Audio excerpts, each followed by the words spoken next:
warahmatullahi wabarakatuh. Salam sejahtera. Kita bertemu lagi dalam debat agendadaily.com dan kali ini kita membawakan tajuk Kisah Benar di Sebalik Kontroversi Tanah di Pulau Pinang.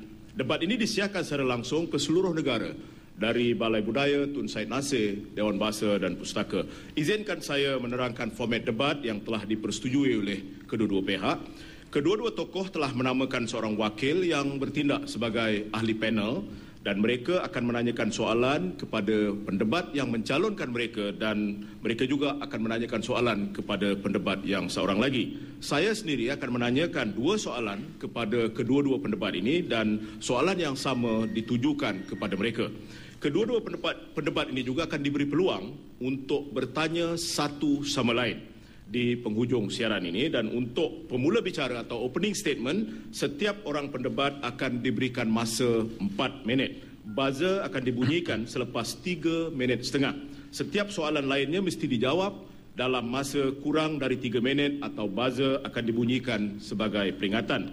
Setiap pendebat akan membuat penggulungan selama 3 minit atau bergantung kepada kedudukan masa, mungkin lebih kurang daripada itu. Saudara penonton yang saya hormati sekalian, tugas saya adalah menjadi pengacara dan pengantara dalam majlis ini dan saya yakin kedua-dua tokoh ini akan membincangkan isu ini secara terbuka, profesional dan penuh beretika.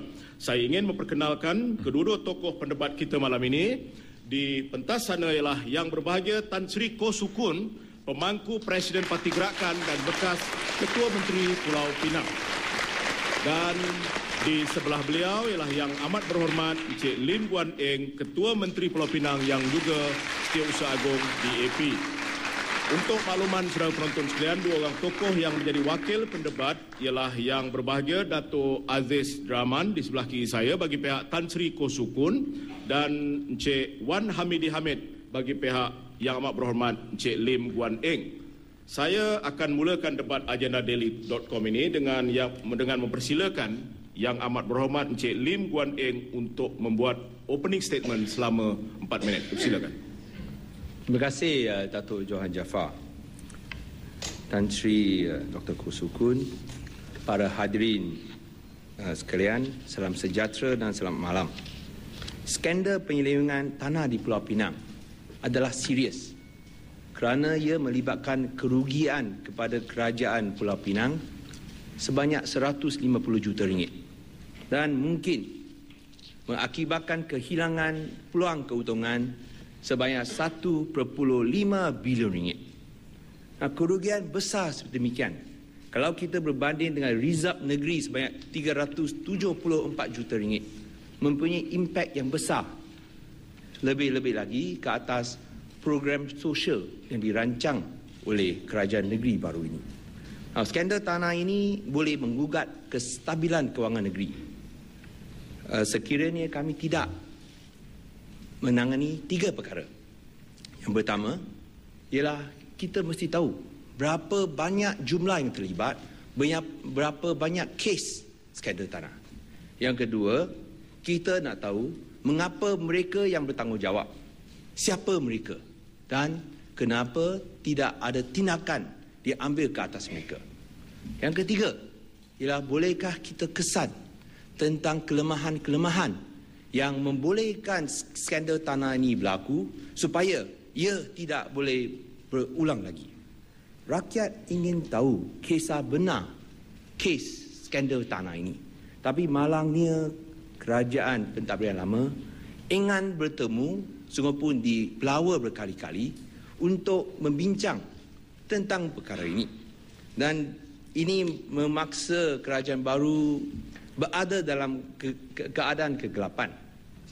Sehingga kita seringkali tunggu jangka bom bila-bila boleh letup kerana ada kes skandal tanah ini. Dan di antaranya ialah seperti skandal PSC di mana bayaran terakhir 9 juta ringgit tidak dikutip daripada pembeli.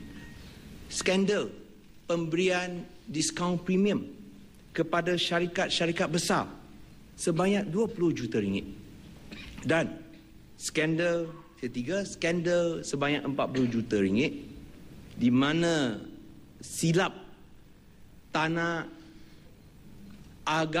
anggapnya tanah kerajaan, tapi bukan, salah bagi kepada orang individu dan selepasnya diberi balik kepada pemilik asal, disaman dan lepas ini kena bayar pula kira-kira 40 juta ringgit.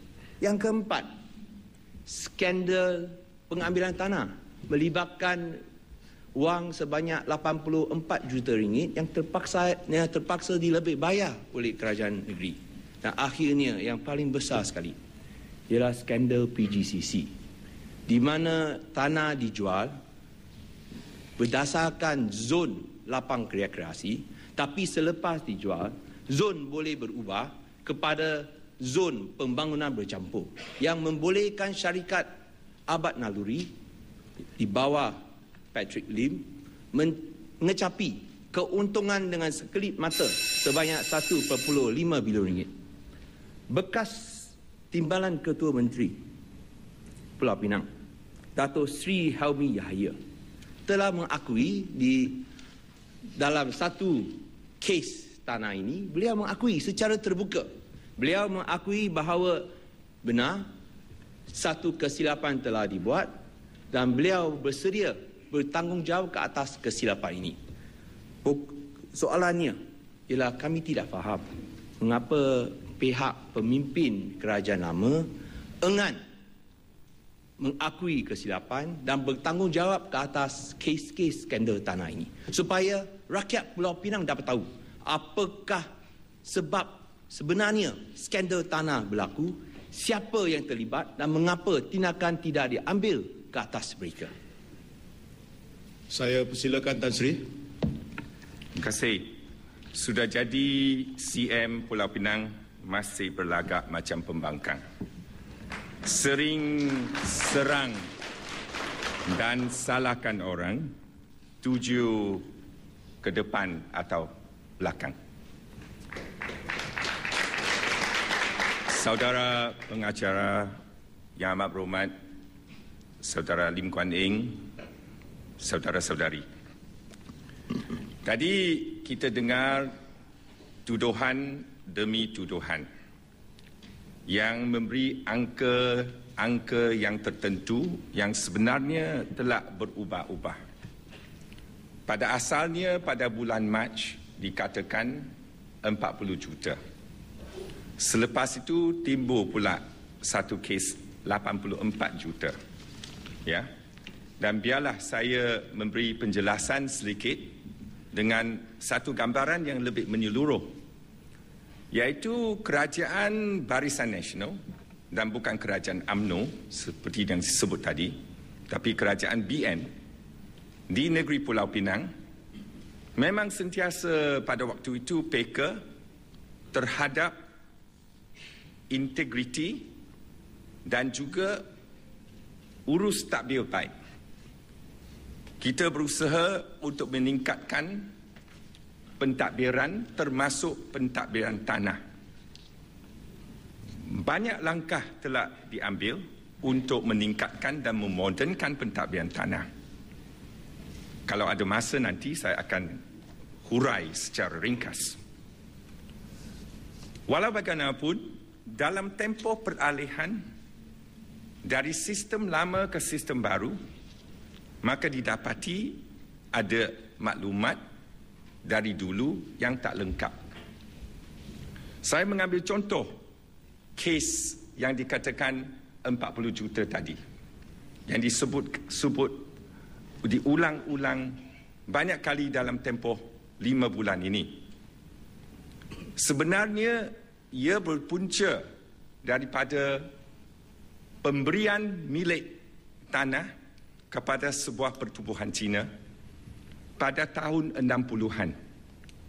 Walaupun hak milik telah didaftar dan dikeluarkan oleh pejabat tanah di peringkat daerah, tetapi pada waktu itu tidak didaftar dengan lengkap di pejabat tanah galian negeri, PTGN.